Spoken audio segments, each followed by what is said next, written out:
एक KSH hospital जहाँ cosmetic surgery होता है, वहाँ का प्रो डॉक्टर चा जियोंगवू जो उस हॉस्पिटल का डायरेक्टर भी है। KSH हॉस्पिटल कोलैब करने वाला है US के बिंटन ब्यूटी सेंटर से और वहाँ का इंचार्ज डॉक्टर जियोंगवू होने वाला है। मीन्स वो थोड़े दिन बाद अब्रॉड जाने वाला है। दूसरी तरफ बात की जाए फीमेल लीड की, तो वो एक डिटेक्टिव है जिसका नाम ली मिन ह्योंग है।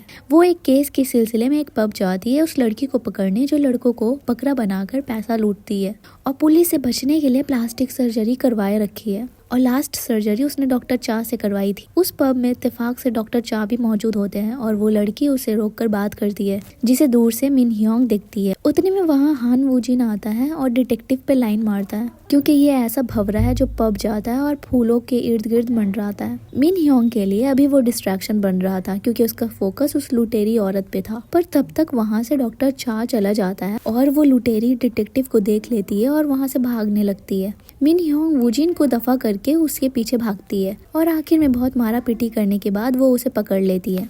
अगले दिन KSH हॉस्पिटल में एक बाप अपनी बेटी को लेकर डॉक्टर चा के पास लेकर आता है सर्जरी के लिए। वो आदमी डॉक्टर से कहता है कि गलती से गर्म पानी उसके बेटी के चेहरे पे गिर गया, पर डॉक्टर चा को ऐसा नहीं लगता क्योंकि उसे जले हुए स्किन को देखकर लगता है कि ये गलती से तो बिल्कुल भी नहीं हुआ। फिर वो उन्हें ये कहकर मना कर देता है कि वो कॉस्मेटिक सर्जन है, वो ब्यूटी इनहेंस करता है, चेहरे को रिपेयर करने का काम उसका नहीं है। उसका बाप गुस्से में उस डॉक्टर को बुरा भला बोल वहाँ से निकल जाता है। उस आदमी को लगता है कि वो गरीब सा दिखता है, इसलिए उसे लगता है कि वो सर्जरी के पैसे नहीं दे पाएगा, इसलिए डॉक्टर उसे मना कर रहा है। फिर दिखाया जाता है कि एक लड़की वहाँ सर्जरी कराने के लिए आती है।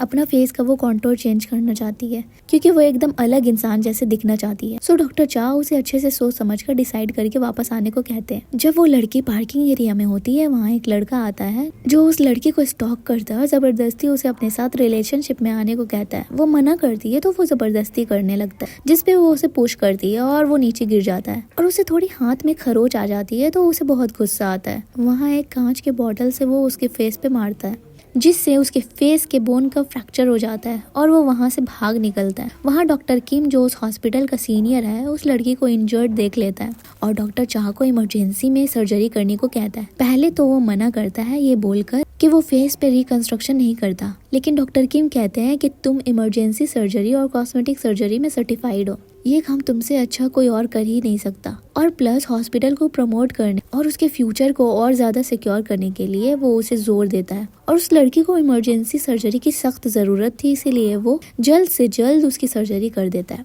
उस क्राइम सीन पे मिन ह्योंग पहुंचती है, CCTV फुटेज देखती है, पर उस कल्प्रेट का काला करतूत उस कैमरे में नहीं आता। उल्टा ये आता है कि उस लड़की ने उसे पुश किया। वो लड़का इसी बात का फायदा उठाकर खुद बच निकलना चाहता है। पुलिस स्टेशन में डिटेक्टिव का पार्टनर स्योंग गांग उस लड़के से पूछताछ करता है, पर वो कहता है कि उसने ऐसा इसलिए किया क्योंकि उस लड़की ने उसे पहले पुश किया था और वो बस एक एक्सीडेंट था। डिटेक्टिव मिन ह्योंग डॉक्टर चाह के पास जाती है पेशेंट का रिपोर्ट मांगने, क्योंकि इम्पल्स होकर कोई भी हिट करेगा तो एक बार ही करेगा, लेकिन उसके चेहरे पे दोबारा भी हिट किया गया था जो कि इंटेंशनल था। पर चाह कहता है कि वो अपने पेशेंट की इन्फॉर्मेशन ऐसे रिवील नहीं करता जब तक कि वारंट ना हो। उतने में वहाँ वो आदमी फिर से आ जाता है, उस डॉक्टर को बुरा भला कहने लगता है क्योंकि उसकी बेटी घर से भाग गई थी और मिल नहीं रही थी।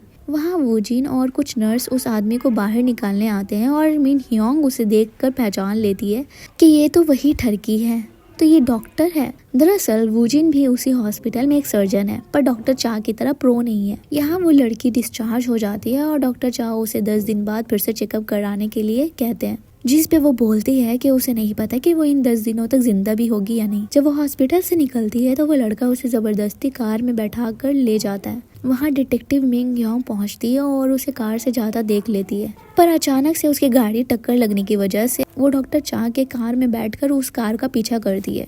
वो लड़की फिर उस लड़के को कहती है कि उसके पास एक एविडेंस है जो ये साबित कर देगा कि वही कल्प्रेट है। वैसे तो एविडेंस नहीं था, वो बस उसके मुंह से उगलवाना चाहती थी कि उसी ने सब किया है। वो सारी बात रिकॉर्ड कर रही थी और वो सारा सच उगल भी देता है और कैमरा देखकर उसे मारने लगता है। डॉक्टर चाह किसी तरह स्पीड बढ़ाकर उस लड़के के कार को ओवरटेक कर लेता है और इस तरह वो लड़का पकड़ा जाता है। ये न्यूज आग की तरह पूरे टीवी पे फैल जाती है और उस दिन वो सबकी नजरों में हीरो बन जाता है। उस इंसिडेंट की वजह से उसे अपना पास्ट याद आने लगता है। जहाँ उसकी फियांसी को किसी ने मार दिया था और वो इमरजेंसी सर्जरी में बिजी था उस वक्त। यहाँ वो आदमी ये सारे न्यूज देखता है और उसका गुस्सा और भी बढ़ जाता है और वो गुस्से में केएसएच के कार्ड पे उसके लिए बुरा भला लिखता है कि कैसे वो पेशेंट्स में भेदभाव करता है। फिर दिखाया जाता है कि पुलिस आती है और वो आदमी अपार्टमेंट के नीचे मरा हुआ मिलता है और उसके पॉकेट से ये कार्ड निकलता है। दिखने में ऐसा लगता है कि इसने डॉक्टर चा की वजह से सुसाइड किया था।